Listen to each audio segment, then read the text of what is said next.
ಹರಿ ಓಂ. ನಾರಾಯಣಂ ಸುರಗುರುಂ ಜಗದೇಕನಾಥಂ ಭಕ್ತಪ್ರಿಯಂ ಸಕಲಲೋಕನಮಸ್ಕೃತಂ ಚ ತ್ರೈಗುಣ್ಯವರ್ಜಿತಮಜಂ ವಿಭುಮಾದ್ಯಮೀಶಂ ವಂದೇ ಭವಘ್ನಮಮರಾಸುರಸಿದ್ಧವಂದ್ಯಂ. ನಾರಾಯಣಂ ನಮಸ್ಕೃತ್ಯ ನರಂ ಚೈವ ನರೋತ್ತಮಂ ದೇವೀಂ ಸರಸ್ವತೀಂ ವ್ಯಾಸಂ ತತೋ ಜಯಮುದೀರಯೇ. ಹರಿ ಓಂ. ಕಣ್ವರು ಮಾತಲಿ ಕನ್ಯಾ ಉಪಾಖ್ಯಾನವನ್ನ ಹೇಳಿದ ಮೇಲೆ ಅವರ ಮೇಲೆ ಗೌರವ ಇಲ್ಲದೆ, ದೊಡ್ಡವರ ಮಾತನ್ನ ಕೇಳಬೇಕು ಅನ್ನುವ ಶ್ರದ್ಧೆನೂ ಇಲ್ಲದೆ, ದುರ್ಯೋಧನ ತನ್ನ ತೊಡೆಯನ್ನ ತಟ್ಟುತ್ತಾ ಕರ್ಣನನ್ನ ನೋಡಿ ನಗುತ್ತಾ, ಜೋರಾಗಿ ನಗುತ್ತಾ ಇಲ್ಲಿ ಹೇಳಿದ, ನಿಮ್ದೇನ್ರಿ ಪ್ರಲಾಪ? ದೇವ್ರಿರೋನೇ ನಿಜ ಆಗಿದ್ರೆ, ಅಂದ್ರೆ ಯಾವ ದೇವ್ರಿದ್ದಾನೋ ನನಗೊಂದು ಗತಿ ಇಟ್ಟಿದ್ದಾನಲ್ಲ, ಹಾಗೆ ಆಗ್ಬಿಡುತ್ತೆ, ಸುಮ್ಮನೆ ಹೋಗ್ರಿ ಅನ್ನುವಂತೆ ದುರಹಂಕಾರದಿಂದ ಮಾತಾಡಿದಾಗ ಅವ್ರು ಶಾಪ ಕೊಟ್ರು. ದೊಡ್ಡವರು ಉಪದೇಶ ಮಾಡುವಾಗ ತೊಡೆಯನ್ನ ತಟ್ಟುತ್ತಾ ಅಲ್ಲಾಡಿಸ್ತಾ, ನೀನೇನು ದುರಹಂಕಾರ ಮೆರೆದೆ, ನಿನಗೆ ತೊಡೆಯಲ್ಲೇ ಮರಣ ಅನ್ನೋದು ಬರುತ್ತೆ ಅಂತ ಕೋಪದಿಂದ ಶಾಪ ಕೊಟ್ರು. ಅಲ್ಲಿಂದ ಇನ್ನು ಮುಂದೆ ಜನಮೇಜಯ ಪ್ರಶ್ನೆ ಮಾಡ್ತಾನೆ. 105ನೇ ಅಧ್ಯಾಯದಿಂದ 122ನೇ ಅಧ್ಯಾಯದವರೆಗೂ ಇಲ್ಲಿರುವ ಚರಿತ್ರೆ ಹಠ ಮತ್ತು ದುರಹಂಕಾರವನ್ನ ಪಟ್ರೆ ಏನಾಗುತ್ತೆ ಅನ್ನೋದನ್ನ ಹೇಳಲಿಕ್ಕಾಗಿ ಬಂದದ್ದು, ನಾರದರು ಉಪದೇಶ ಮಾಡುವಂಥದ್ದು. ನೋಡಿ, ಒಟ್ಟು 105ನೇ ಅಧ್ಯಾಯದಿಂದ ಒಂದು 18 ಅಧ್ಯಾಯಗಳಲ್ಲಿ ವಿಸ್ತಾರವಾಗಿ ಕಥೆ, ಯಯಾತಿಯ ಚರಿತ್ರೆ ಬರುತ್ತೆ, ಗಾಲವರ ಕಥೆ ಬರುತ್ತೆ, ವಿಶ್ವಾಮಿತ್ರರ ಕಥೆ ಬರುತ್ತೆ. ಇಲ್ಲಿ ನಾರದರು ಹಠ, ಅಹಂಕಾರ ಎರಡೂ ಮನುಷ್ಯನಿಗೆ ಬಂತು ಅಂದ್ರೆ ಅವನು ಹೇಗೆ ಹಾಳಾಗಿ ಬಿಡ್ತಾನೆ ಅನ್ನೋದನ್ನ ಸ್ಪಷ್ಟವಾಗಿ ತೋರಿಸ್ತಾನೆ. ಜನಮೇಜಯ ಪ್ರಶ್ನೆ ಮಾಡ್ತಾನೆ, ಅನರ್ಥೇ ಜಾತಿ ನಿರ್ಬಂಧಂ ಪರಾರ್ಥೇ ಲೋಭ ಮೋಹಿತಂ ಅನಾರ್ಯಕೇಶ್ವಭಿರತಂ ಮರಣೆ ಕೃತನಿಶ್ಚಯಂ ಜ್ಞಾತೀನಾಂ ದುಃಖಕರ್ತಾರಂ ಬಂಧೂನಾಂ ಶೋಕವರ್ಧನಂ ಸುಹೃದಾಂ ಕ್ಲೇಶದಾತಾರಂ ದ್ವಿಷತಾಂ ಹರ್ಷವರ್ಧನಂ ಕಥಂ ನೈನಂ ವಿಮಾರ್ಗಸ್ಥಂ ವಾರಯಂತೀಹ ಬಾಂಧವಾಃ ಸೌಹೃದಾದ್ವಾ ಸಹೃತ್ ಸ್ನಿಗ್ಧೋ ಭಗವಾನ್ ವಾ ಪಿತಾಮಹಃ ಉಕ್ತಂ ಭಗವತಾ ವಾಕ್ಯಮುಕ್ತಂ ಭೀಷ್ಮೇಣ ಯತ್ಕ್ಷಮಂ ಉಕ್ತಂ ಬಹುವಿಧಂ ಚೈವ ನಾರದೇನಾಪಿ ತಚ್ಛೃಣು ದುರ್ಲಭೋ ವೈ ಸುಹೃಚ್ಛ್ರೋತಾ ದುರ್ಲಭಶ್ಚ ಹಿತಃ ಸುಹೃತ್ ತಿಷ್ಠತೆ ಹಿ ಸುಹೃದ್ಯತ್ರ ನ ಬಂಧುಸ್ತತ್ರ ತಿಷ್ಠತೆ ಶ್ರೋತವ್ಯಂ ಅಪಿ ಪಶ್ಯಾಮಿ ಸುಹೃದಾಂ ಕುರು ನಂದನ ನ ಕರ್ತವ್ಯಶ್ಚ ನಿರ್ಬಂಧೋ ನಿರ್ಬಂಧೋ ಹಿ ಸುದಾರುಣಃ ದುರ್ಯೋಧನ ನಿಬೋಧೇದಂ ವಚನಂ ಮಮ ಭಾರತ ನಿರ್ಬಂಧಶ್ಚಾಪಿ ಮಾನಶ್ಚ ತ್ವಯಾ ತ್ಯಾಜ್ಯೋ ಮಹಾಮತೆ ಅತ್ರಾಪ್ಯುದಾಹರಂತೀಮಂ ಇತಿಹಾಸಂ ಪುರಾತನಂ ಯಥಾ ನಿರ್ಬಂಧತಃ ಪ್ರಾಪ್ತೋ ಗಾಲವೇನ ಪರಾಜಯಃ. ಜನಮೇಜಯ ಪ್ರಶ್ನೆ ಮಾಡ್ತಾನೆ, ದುರ್ಯೋಧನನ ವೈಭವ, ದುರ್ಮಾರ್ಗದ ವೈಭವ ಹೇಗಿದೆ? ದುರ್ಯೋಧನ ಯಾರು ಅಂತಂದ್ರೆ, ಅವನ ಬಗ್ಗೆ ಮಾತಾಡ್ತಾರೆ, ಜಾತ ನಿರ್ಬಂಧಂ, ಸುಮ್ಮನೆ ಹಠ ಮಾಡೋದು, ಪರಾರ್ಥೆ ಲೋಭಮೋಹಿತಂ, ಯಾವುದು ತಪ್ಪೋ, ಯಾವುದನ್ನ ಮಾಡಿದ್ರೆ ಹಾಳಾಗ್ತೀವೋ ಅದನ್ನ ಮಾಡ್ತೀನಿ ಅಂತಾನೆ ಹಠ ಮಾಡ್ತಾನೆ. ಬೇರೆಯವರ ಸಂಪತ್ತಿನ ಮೇಲೆ ಆಸೆ ಪಡ್ತಾನೆ, ನೀಚರ ಕೆಟ್ಟವರ ಸ್ನೇಹವನ್ನ ಮಾಡ್ತಾನೆ. ಇದೆಲ್ಲ ಮಾಡಿಬಿಟ್ರೆ ಮರಣ ನಿಶ್ಚಯ ಅಂತ ಗೊತ್ತಿದೆ. ಸಂಬಂಧಿಗಳಿಗೆ, ಬಂಧುಗಳಿಗೆ, ಜ್ಞಾತಿಗಳಿಗೆ, ಸ್ನೇಹಿತರಿಗೆ ದುಃಖ ಕೊಡ್ತಾನೆ, ಶೋಕವನ್ನ ಉಂಟು ಮಾಡ್ತಾನೆ, ಕ್ಲೇಶವನ್ನ ಕೊಡ್ತಾನೆ. ಶತ್ರುಗಳಿಗೆ ಮಾತ್ರ ಸಂತೋಷವನ್ನ ಕೊಡ್ತಾನೆ. ಹಾಳು ಮಾಡಬೇಕು ಅನ್ನುವ ಶತ್ರುಗಳಿಗೆ ಹೊರಗಿನ ಶತ್ರುಗಳು ಬೇಡವೇ ಬೇಡ, ಇವನೇ ಸಾಕು. ಆದ್ದರಿಂದ ಇಂತಹ ವಿಮಾರ್ಗಸ್ಥಂ, ಒಳ್ಳೆ ಮಾರ್ಗ ಬಿಟ್ಟು ಕೆಟ್ಟ ಮಾರ್ಗದಲ್ಲೇ ಆಸಕ್ತನಾಗಿರತಕ್ಕಂತಹ ದುರ್ಯೋಧನನನ್ನ ಬಂಧು ಬಾಂಧವರು ಅಂತ ಯಾರಿದ್ರು ಅವ್ರು ಯಾಕೆ ತಡಿಲಿಲ್ಲ? ನೀನಿದೆಲ್ಲ ಮಾಡಬೇಡಪ್ಪ ಅಂತ ಅವ್ರು ಯಾರೂ ಕೂಡ ದುರ್ಯೋಧನನಿಗೆ ಯಾಕೆ ಹೇಳಲಿಲ್ಲ?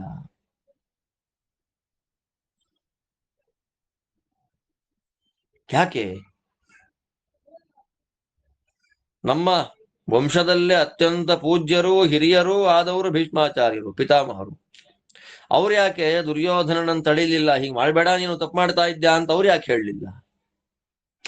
ತುಂಬಾ ದುಃಖ ಆಗ್ತಾ ಇದೆ. ಯಾರಾದ್ರೂ ಒಬ್ಬರು ಅವನನ್ನು ತಡೆದಿದ್ರೆ ಇಷ್ಟು ಅನರ್ಥಕ್ಕೆ ಅವಕಾಶವೇ ಇರ್ತಿರ್ಲಿಲ್ವಲ್ಲ ಅಂತ ಜನಮೇಜಯ ಹೇಳಿದಾಗ ವೈಶಂಪಾಯನರಂತಾರೆ, ದೇವರೂ ಉಪದೇಶ ಮಾಡಿದ್ದಾಯ್ತಪ್ಪ. ನೋಡಿ, ಮುಕ್ತಂ ಭಗವತಾ ವಾಕ್ಯಂ, ದೇವರೇ ಉಪದೇಶ ಮಾಡಿದ್ದಾಯ್ತು. ಭೀಷ್ಮಾಚಾರ್ಯರಿಗೆ ಏನೇನ್ ಹೇಳಬೇಕೋ ಎಲ್ಲಾ ಹೇಳಿದ್ದಾಯ್ತು. ನಾರದರು ನಾನಾ ಪ್ರಕಾರವಾಗಿ ಉಪದೇಶ ಮಾಡಿದ್ರು, ಆದರೂ ಕೇಳಲಿಲ್ಲ.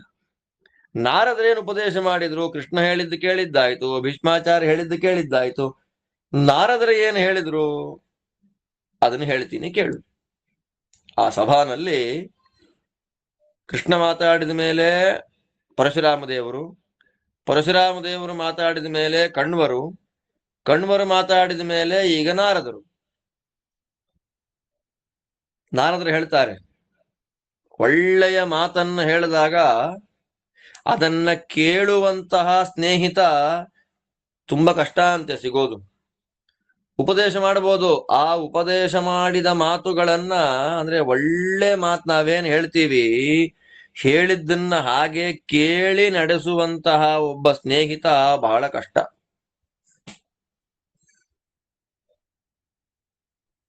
ಹೇಳಿದ್ದನ್ ಕೇಳೋನು. ಸರಿ, ಒಳ್ಳೆ ಮಾತನ್ನ ಹೇಳುವಂತಹವನಾದ್ರೂ ಇದ್ದಾನ ಅಂದ್ರೆ ಅಂಥವ್ರು ಇನ್ನೂ ಕಷ್ಟ. ದುರ್ಲಭಶ್ಚ ಹಿತ ಸುಹೃತ್, ಹಿತಶತ್ರುಗಳು ಅಂತ ಇರ್ತಾರೆ, ಹಿತ ಸುಹೃತ್ ಇರಲ್ಲ. ನಮ್ಮ ಜೊತೆಲೇ ಇದ್ದು ನಮ್ಮನ್ನ ಹೇಗೆ ಹಾಳು ಮಾಡಬೇಕು ಅಂತ ಕಾಯ್ತಾ ಇರ್ತಾರೆ, ಆದ್ರೆ ನಮಗೆ ಹಿತವನ್ನ ಉಂಟು ಮಾಡತಕ್ಕಂತಹ ಸಾತ್ವಿಕ ಬಹಳ ಕಷ್ಟ, ಎಲ್ಲೂ ಸಿಗಲ್ಲ ಅವರೆಲ್ಲ. ಬಂಧುಗಳೂ ಇಲ್ಲ. ಎಲ್ಲಿ ನಮಗೆ ಸ್ನೇಹಿತರ ವಿಶೇಷವಾದ ಸಹಕಾರ ಇರುತ್ತೆ, ನಮಗೆ ಒಂದು ಒಳ್ಳೆಯ ಸಪೋರ್ಟಿವ್ ಆಗಿರತಕ್ಕಂತಹ ಸ್ನೇಹಿತರ ಗುಂಪು ನಮ್ಮ ಜೊತೆ ಎಲ್ಲಿರುತ್ತೆ, ಅಲ್ಲಿ ಬಂಧು ಇರೋದಿಲ್ಲ. ಎಂತೆಂಥದ್ದಿದೆ ನೋಡಿ. ಅದರಿಂದ ಒಳ್ಳೆ ಸ್ನೇಹಿತರನ್ನ ಪಡಿಬೇಕು. ಸಾತ್ವಿಕರಾದ, ಸಜ್ಜನರಾದ, ಶಾಸ್ತ್ರ ಅಧ್ಯಯನ ಮಾಡಿದ ಸ್ನೇಹಿತರನ್ನು ನಮ್ಮ ಗುಂಪಲ್ಲಿ ಇಟ್ಕೊಳ್ಬೇಕು. ಅವ್ರು ಹೇಳಿದ ಮಾತು ಕೇಳಬೇಕು. ಯಾವ ಬಂಧುಗಳು ಬರದೇ ಇದ್ರು ನಮ್ಮದೆಲ್ಲವನ್ನ ಮಾಡಿಕೊಡ್ತಾರೆ ಆ ಸುಹೃದ್ ಜನರು. ಹೇಳ್ತಾರೆ ನಾರದರು, ದುರ್ಯೋಧನ, ಫ್ರೆಂಡ್ಸ್, ಒಳ್ಳೆಯ ಫ್ರೆಂಡ್ಸ್ ಮಾತು ಕೇಳಬೇಕಪ್ಪ, ಆದರೆ ಹಠ ಮಾಡಬಾರದು, ನಿರ್ಬಂಧ ಮಾಡಬಾರದು, ನಿರ್ಬಂಧ ಮಾಡಬಾರದು ಅಂತಾರೆ. ನಿರ್ಬಂಧ ಅಂದ್ರೇನು? ಹಠ. ಆ ನಿರ್ಬಂಧ ಮಾಡೋದು ಯಾವತ್ತೂ ಒಳ್ಳೇದಲ್ಲ. ನಿರ್ಬಂಧ ಬಂದ್ರೆ ಹಠ ಮಾಡಬಾರದು, ಜೊತೆ ಅಹಂಕಾರವನ್ನು, ಅಂದ್ರೆ ಹಠ ಸ್ವಭಾವ, ಅಹಂಕಾರ ಎರಡು ಬಿಡಬೇಕು. ಹಠ ಇದ್ರೆ ಹೇಗೆ ಮನುಷ್ಯ ಹಾಳಾಗ್ತಾನೆ ಅನ್ನುವಂತಹ ವಿಷಯದಲ್ಲಿ ಗಾಲವರ ಚರಿತ್ರೆ ನಮಗೆ ಸ್ಪಷ್ಟವಾಗಿ ಕಾಣ್ತಾ ಇದೆ. ಹೇಗೆ ಹಠ ಮಾಡಿ ಗಾಲವರು ಸೋತು ಹೋದ್ರು ಅನ್ನುವಂತಹ ಚರಿತ್ರೆ ಸ್ಪಷ್ಟವಾಗಿ ನಮಗಿಲ್ಲಿದೆ. ಅದನ್ನು ಹೇಳ್ತೀನಿ, ಪುರಾತನವಾದ ಇತಿಹಾಸ ಹೇಳ್ತೀನಿ ಕೇಳು. ವಿಶ್ವಾಮಿತ್ರಂ ತಪಸ್ಯಂತಂ ಧರ್ಮೋ ಜಿಜ್ಞಾಸಯ ಪುರಾಭ್ಯಾಗಚ್ಚತ್ ಸ್ವಯಂ ಭೂತ್ವಾ ವಸಿಷ್ಠೋ ಭಗವಾನ್ ಋಷಿ ಸಪ್ತರ್ಷೀಣಾಮನ್ಯತಮಂ ವೇಷಮಾಸ್ಥಾಯ ಭಾರತ ಬುಭುಕ್ಷುಃ ಕ್ಷುಜಿತೋ ರಾಜನ್ನಾಶ್ರಮಂ ಕೌಶಿಕಸ್ಯ ತು ವಿಶ್ವಾಮಿತ್ರೋಥ ಸಂಭ್ರಾಂತಶ್ರಪಯಾಮಾಸ ವೈಚರುಂ ಪರಮಾನ್ನಂ ಸಯತ್ನೇನ ನ ಚ ತಂ ಪ್ರತ್ಯಪಾಲಯತ್ ಅನ್ನಂತೇನ ತದಾ ಭುಕ್ತಮನ್ಯೈರ್ದತ್ತಂ ತಪಸ್ವಿಭಿಃ ಅಥ ಗೃಹ್ಯಾನ್ನಮತ್ಯುಷ್ಣಂ ವಿಶ್ವಾಮಿತ್ರೋಪ್ಯುಪಾಗಮತ್ ಭುಕ್ತಂ ಮೇ ತಿಷ್ಠತಾವತ್ತ್ವಂ ಇತ್ಯುಕ್ತ್ವಾ ಭಗವಾನ್ ಯಯೌ ವಿಶ್ವಾಮಿತ್ರಸ್ತತೋ ರಾಜನ್ ಸ್ಥಿತ ಏವ ಮಹಾದ್ಯುತಿಃ ಭಕ್ತಂ ಪ್ರಗೃಹ್ಯ ಮೂರ್ಧಾ ವೈ ಬಾಹುಭ್ಯಾಂ ಪಾರ್ಶ್ವತೋ ವಹನ್ ಸ್ಥಿತಸ್ಥಾಣುರಿವಾಭ್ಯಾಸೆ ನಿಶ್ಚೇಷ್ಟೋ ಮಾರುತಾಶನಃ ತಸ್ಯ ಶುಶ್ರೂಷಣೆ ಯತ್ನಮಕರೋದ್ಗಾಲವೋ ಮುನಿಃ ಗೌರವಾದ್ ಬಹುಮಾನಾಚ್ಚ ಹಾರ್ದೇನ ಪ್ರಿಯಕಾಮ್ಯಯ ಅಥ ವರ್ಷಶತೆ ಪೂರ್ಣೆ ಧರ್ಮಃ ಪುನರುಪಾಗಮತ್ ವಾಸಿಷ್ಠಂ ವೇಷಮಾಸ್ಥಾಯ ಕೌಶಿಕಂ ಭೋಜನೇಪ್ಸಯಾ ಸದೃಷ್ಟ್ವಾ ಶಿರಸಾ ಭಕ್ತಂ ಧ್ರಿಯಮಾಣಂ ಮಹರ್ಷಿಣಾ ತಿಷ್ಠತಾ ವಾಯುಭಕ್ಷೇಣ ವಿಶ್ವಾಮಿತ್ರೇಣ ಧೀಮತ ಪ್ರತಿಗೃಹ್ಯ ತಥೋ ಧರ್ಮಃ ತಥೈವೋಷ್ಣಂ ತಥಾ ನವಂ ಭುಕ್ತ್ವಾ ಪ್ರೀತೋಸ್ಮಿ ವಿಪ್ರೇತಿ ತಮುಕ್ತ್ವಾ ಸ ಮುನಿರ್ಗತಃ ಕ್ಷತ್ರಭಾವಾದಪಗತೋ ಬ್ರಾಹ್ಮಣತ್ವಂ ಉಪಾಗತಃ ಧರ್ಮಸ್ಯ ವಚನಾತ್ ಪ್ರೀತೋ ವಿಶ್ವಾಮಿತ್ರಸ್ತದಾಭವತ್ ವಿಶ್ವಾಮಿತ್ರಸ್ತು ಶಿಷ್ಯಸ್ಯ ಗಾಲವಸ್ಯ ತಪಸ್ವಿನಃ ಶುಶ್ರೂಷಯಾ ಚ ಭಕ್ತ್ಯಾ ಚ ಪ್ರೀತಿಮಾನಿತ್ಯುವಾಚಃ ಅನುಜ್ಞಾತೋ ಮಯಾ ವತ್ಸ ಯಥೇಚ್ಛಂ ಗಚ್ಚ ಗಾಲವ ಇತ್ಯುಕ್ತಃ ಪ್ರತ್ಯುವಾಚೇದಂಗಾಲವೋ ಮುನಿಸತ್ತಮಂ ಪ್ರೀತೋ ಮಧುರಯಾ ವಾಚಾ ವಿಶ್ವಾಮಿತ್ರಂ ಮಹಾದ್ಯುತಿಂ ದಕ್ಷಿಣಾಕಾಃ ಪ್ರಯಚ್ಛಾಮಿ ಭವತೆ ಗುರುಕರ್ಮಣಿ ದಕ್ಷಿಣಾಭಿರುಪೇತಂ ಹಿ ಕರ್ಮ ಸಿದ್ಧ್ಯತಿ ಮಾನವಂ ದಕ್ಷಿಣಾನಾಂ ವಿಸೃಷ್ಟಾನಾಂ ಅಪವರ್ಗೇಣ ಭುಜ್ಯತೆ ಸ್ವರ್ಗೇ ಕ್ರತುಫಲಂ ಸದ್ಭಿರ್ದಕ್ಷಿಣಾ ಶಾಂತಿರುಚ್ಯತೆ ಕಿಮಾಹರಾಮಿ ಗುರ್ವರ್ಥಂ ಬ್ರವೀತು ಭಗವಾನಿತಿ.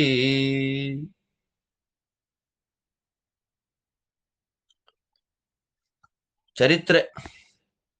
ವಿಶ್ವಾಮಿತ್ರರು ತಪಸ್ಸು ಮಾಡ್ತಾ ಇದ್ದಾರೆ. ಆಗ ವಿಶ್ವಾಮಿತ್ರರ ಸ್ವಭಾವ ಹೇಗಿದೆ ಅನ್ನೋದನ್ನು ಪರೀಕ್ಷೆ ಮಾಡಬೇಕು ಅಂತ ಯಮಧರ್ಮರಾಜರು ಸಪ್ತ ಋಷಿಗಳಲ್ಲಿ ಒಬ್ಬರಾದಂತಹ ವಸಿಷ್ಠರು ಆ ವಸಿಷ್ಠರ ವೇಷವನ್ನ ಹಾಕೊಂಡು, ಅಂದ್ರೆ ಯಮಧರ್ಮರಾಜ ವಸಿಷ್ಠರಂತೆ ಬಂದ್ರು. ಏನು ತುಂಬಾ ಬುಭುಕ್ಷು, ಹಸಿವಾಗ್ಬಿಟ್ಟಿದೆ, ಕ್ಷುಧಿತ, ಬಾಯಾರಿಕೆ ಆಗಿದೆ, ತುಂಬಾ ಹಸಿವು, ನೀರಡಿಕೆಗಳು ತುಂಬಾ ಆಗ್ತಾ ಇದೆ, ತಿನ್ಬೇಕು ಕುಡಿಬೇಕು ಅನ್ನುವ ಅತ್ಯುತ್ಕಟವಾದ ಇಚ್ಛೆಯಿಂದ ವಿಶ್ವಾಮಿತ್ರರ ಆಶ್ರಮಕ್ಕೆ ಬಂದ್ರು. ನಮ್ಮನೆಗೆ ವಸಿಷ್ಠರು ಬಂದ್ರು ಅನ್ನುವ ಸಂಭ್ರಮ ಗಾಬರಿಯಿಂದ ವಿಶ್ವಾಮಿತ್ರರು ಏನ್ ಮಾಡ್ತಾರೆ, ಮಹಾಪ್ರಯತ್ನ ಪಟ್ಟು ಚರು ಪರಮಾನ್ನ ಎಲ್ಲ ರೆಡಿ ಮಾಡಿದ್ರು. ಆದ್ರೆ ವಸಿಷ್ಠರ ವೇಷ ಹಾಕೊಂಡಂತಹ ಯಮಧರ್ಮ ಬರಲೇ ಇಲ್ಲ ಅಲ್ಲಿ. ಮತ್ತೇನ್ ಮಾಡ್ದ ಅಂದ್ರೆ, ಆ ವಸಿಷ್ಠರ ವಿಶ್ವಾಮಿತ್ರರ ಆಶ್ರಮದ ಸುತ್ತಮುತ್ತ ಇದ್ದ ಬೇರೆಲ್ಲ ಆಶ್ರಮಗಳಲ್ಲಿ ವಾಸ ಮಾಡ್ತಾ ಇದ್ದ ಮುನಿಗಳು ಕೊಟ್ಟ ಅನ್ನವನ್ನ ತಿಂದುಬಿಟ್ಟು, ಏನ್ ಇಷ್ಟೊತ್ತಾದ್ರೂ ಬರ್ಲಿಲ್ವಲ್ಲ ನಮ್ಮನೆಗೆ ಊಟಕ್ಕೆ ಬರ್ತೀವಿ ಇಂದೋರು ಅಂತ ಹೇಳಿ ವಿಶ್ವಾಮಿತ್ರರು ಏನ್ ಮಾಡ್ತಾರೆ, ಬಿಸಿ ಬಿಸಿಯಾದ ಅನ್ನ ಏನಿದೆ ತಗೊಂಡ್ ಬಂದ್ರು. ಎಲ್ಲಿ ಯಾವ ಆಶ್ರಮದಲ್ಲಿ ಕೂತು ಧರ್ಮ ಊಟ ಮಾಡ್ತಾ ಇದ್ನೋ ಆ ಆಶ್ರಮಕ್ಕೆ ಬಂದ್ರು. ಅವಾಗ ಏನಂದ್ರು ವಸಿಷ್ಠರು, ಅಂದ್ರೆ ವಸಿಷ್ಠ ರೂಪದ ಯಮ, ನಂದು ಊಟ ಆಗೋಯ್ತಪ್ಪ, ಇನ್ನೊಂದ್ ಸ್ವಲ್ಪ ವೆಯ್ಟ್ ಮಾಡ್ತಾ ಇರು, ಬರ್ತೀನಿ ಅಂತ ಹೇಳಿ ಹೊರಟೇ ಬಿಟ್ರು. ಸರಿ ಬರ್ತೀನಿ ಅಂತ ಹೇಳಿದ್ದಾರೆ, ವೆಯ್ಟ್ ಮಾಡೋಣ ಅಂತ ವಿಶ್ವಾಮಿತ್ರರು ಅಲ್ಲೇ ನಿಂತರು. ಕೈಲಿ ಹಿಡ್ಕೊಳ್ಳೋ ಹಾಗಿಲ್ಲ, ನೆಲದ ಮೇಲೆ ಇಡೋ ಹಾಗಿಲ್ಲ.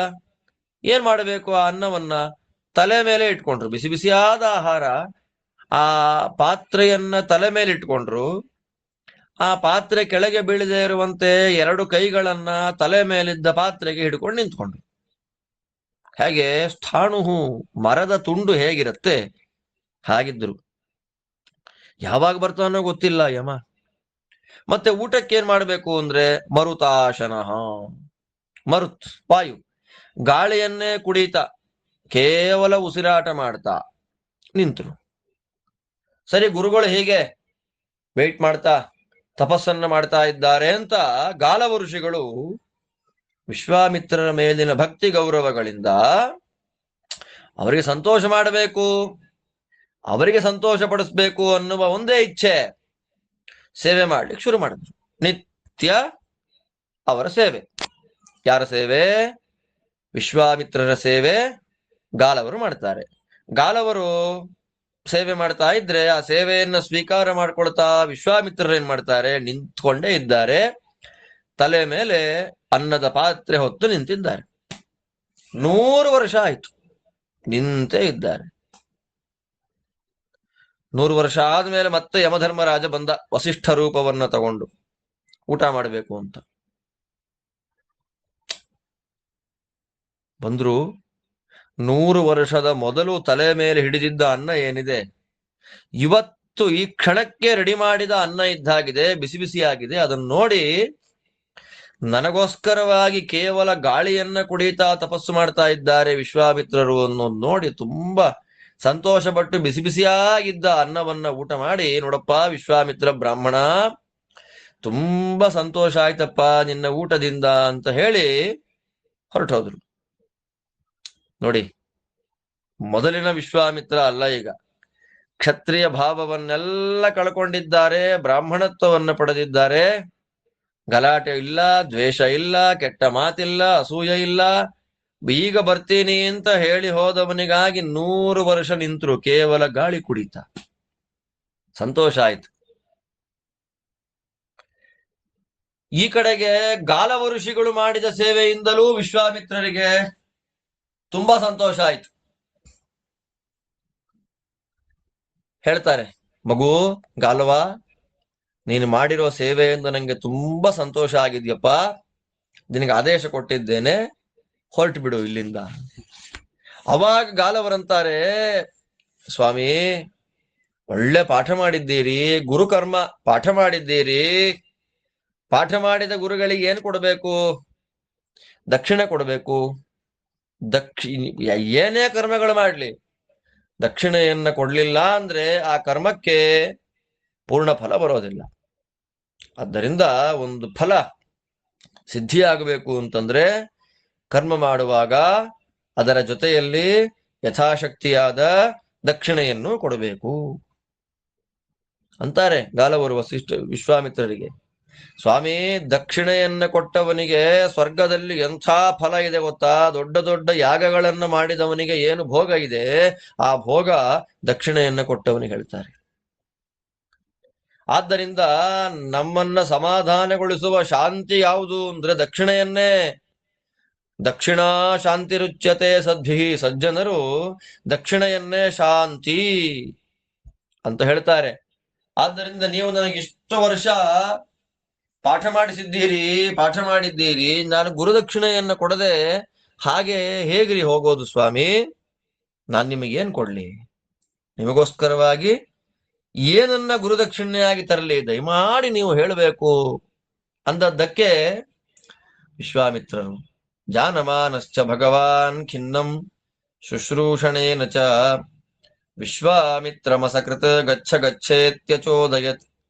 ಅಸಕೃತ್ ಗಚ್ಚ ಗಚ್ಚೇತಿ ವಿಶ್ವಾಮಿತ್ರೇಣ ಭಾಷಿತಃ ಕಿಂದದಾನೀತಿ ಬಹುಶೋ ಗಾಲವಃ ಪ್ರತ್ಯಭಾಷತ. ನಿರ್ಬಂಧತಸ್ತು ಬಹುಶೋ ಗಾಲವಸ್ಯ ತಪಸ್ವಿನಃ ಕಿಂಚಿದಾಗತ ಸಂರಂಭೋ ವಿಶ್ವಾಮಿತ್ರೋ ಬ್ರವೀದಿದಂ. ಏಕತಶ್ಯಾಮಕರ್ಣಾನಾಂ ಹಯಾನಾಂ ಚಂದ್ರವರ್ಚಸಾಂ ಅಷ್ಟೌ ಶತಾನಿ ಮೇ ದೇಹಿ ಗಚ್ಚ ಗಾಲವಮಾಚಿರಂ.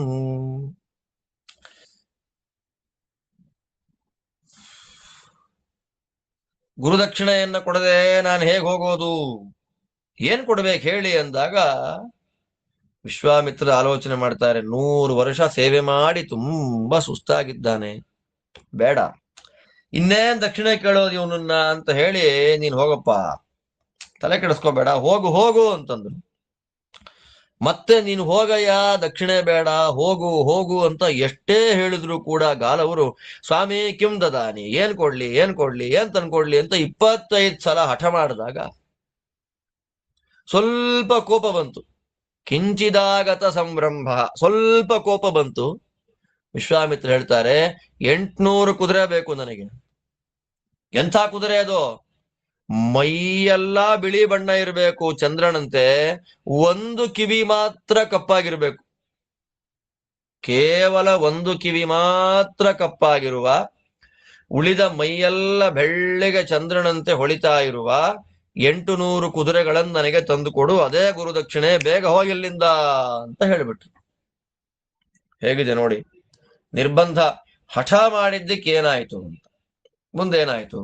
ನಾರದರು ಹೇಳ್ತಾರೆ, ಏವ ಮುಕ್ತಸ್ತದಾತೇನ ವಿಶ್ವಾಮಿತ್ರೇಣ ಧೀಮತ ನಾಸ್ತೇನ ಶೇತೇನಾಹಾರಂ ಕುರುತೆ ಗಾಲವಸ್ತದಾ ತ್ವಗಸ್ಥ್ಯಭೂತೋ ಹರಿಣಃ ಚಿಂತಾಶೋಕಪರಾಯಣಃ ಶೋಚಮಾನೋತಿ ಮಾತ್ರಂ ಸಖ ದಹ್ಯಮಾನಶ್ಚ ಮನ್ಯುನ ಗಾಲವೋ ದುಃಖಿತೋ ದುಃಖಾದ್ ವಿಜಲಾಪ ಸುಯೋಧನ ಕುತಃ ಪುಷ್ಣಾನಿ ಮಿತ್ರಾಣಿ ಕುತೋರ್ಥಾ ಸಂಚಯಃ ಕುತಃ ಹಯಾನಾಂಚಂದ್ರಶುಭ್ರಾಣಾಂ ಶತಾನ್ಯಷ್ಟೌ ಕುತೋ ಮಮ